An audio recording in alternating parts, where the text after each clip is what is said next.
Presence is a sanctuary.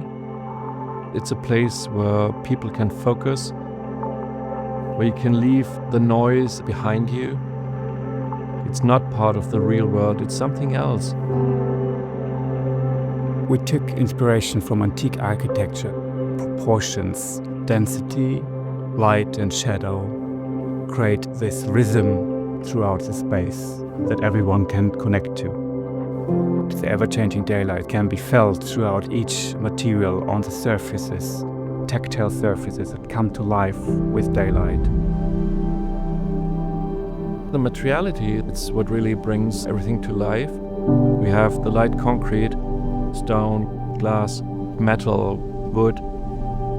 Beyond that very strong physical presence, there is something more subtle. It's about a materiality, about an atmospheric presence that unlocks emotions, that strips away distraction. It is about perception itself, something that illuminates the senses.